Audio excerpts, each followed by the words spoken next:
बस्ती जनपद के रुधौली विधानसभा में भाजपा प्रत्याशी संगीता जायसवाल के पति और वर्तमान विधायक संजय प्रताप जायसवाल ने कैंप कार्यालय पर कार्यकर्ताओं और कार्यालय पर आए हुए आम जनमानस को शाल उड़ाकर सम्मानित किया।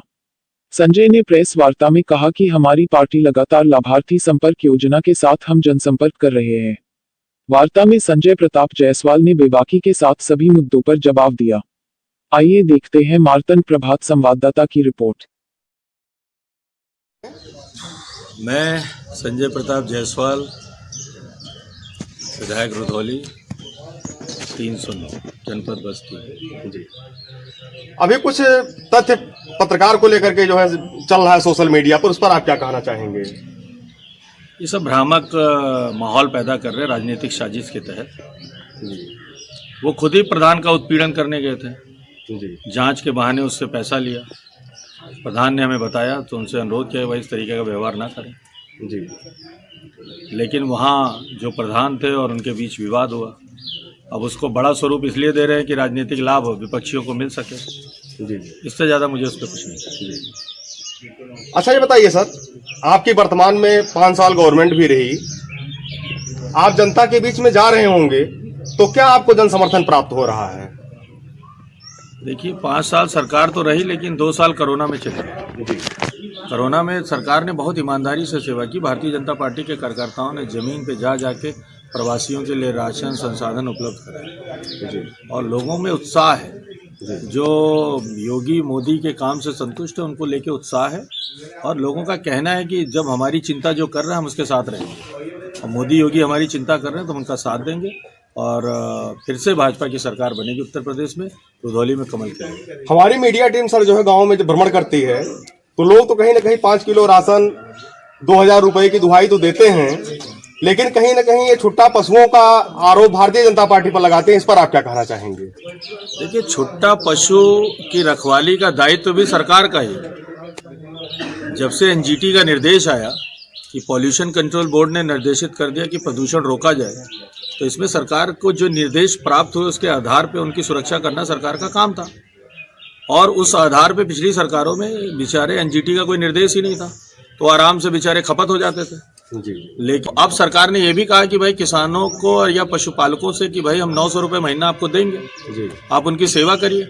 उनको छुट्टा मत छोड़िए और ये भी गौशालाएं बना के उनकी चिंता कर रहे हैं, उनको रख रहे हैं ठीक से जी। अब कोई भी चीज अगर एक बैग समस्या आएगी तो समाधान में वक्त लगता है और मुझे लगता है पहले से तो अब बेहतर है जी। पहले जितनी क्रांति थी उससे काफी सुधार है। गौशालाएं बनी है, पशुपालकों को 900 रुपये महीना दे रही है सरकार।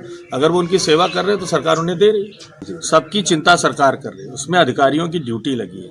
उसमें पशुपालन विभाग, आपका ग्राम विकास विभाग और इस तरीके के कई विभाग सरकार की निगरानी से उन पशुपालक के जो छुट्टा पशुओं की सुरक्षा और संसाधन की चिंता कर रहे हैं जी।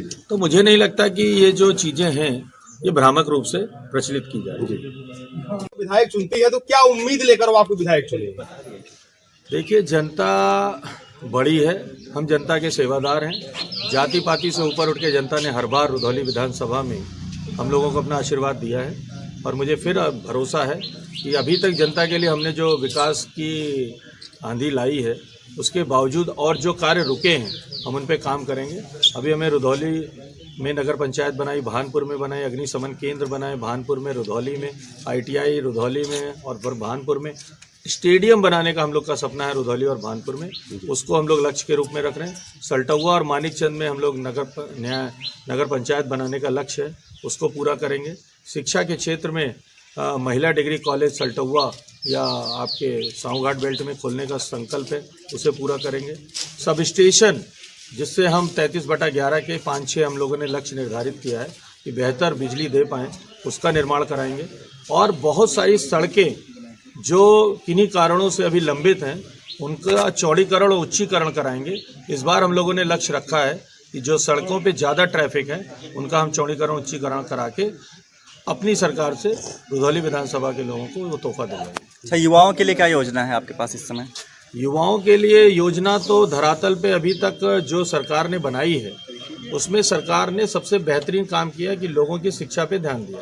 उन्हें टैब दिया है, मोबाइल दिया है और शिक्षा के प्रति उनकी सुविधाओं में विस्तार करने के लिए फ्री कोचिंग का प्रबंधन किया है। और हम लोग भी लगातार इस बात पे निगरानी कर रहे हैं कि युवाओं के भविष्य के लिए हम अपनी विधानसभा में बेहतर शिक्षा और बेहतर खेल का माहौल बना पाएँ, जिससे युवाओं को उज्जवल भविष्य मिल पाए।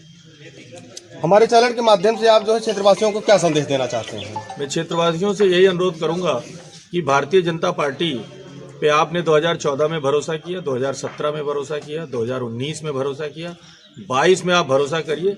जिसने प्रधानमंत्री ने आपको कोरोना में कोविड का इंजेक्शन लगवा के आपके जान माल की सुरक्षा की है, राशन की व्यवस्था 2 बार महीने में उपलब्ध करा के आपके हित की रक्षा की है और पेंशन की वृद्धि करके, साथ ही साथ मुझे लगता है कि अब की बार जो मोदी जी ने लक्ष्य रखा है कि 2024 तक हम सभी गरीबों का घर बनाएंगे, इन सब चीज़ों को ध्यान में रखते हुए सबसे अच्छी बात है कि पूर्वांचल के मुख्यमंत्री हमारे हैं, तो पहली बार पूर्वांचल की तरफ खजाना खुला है।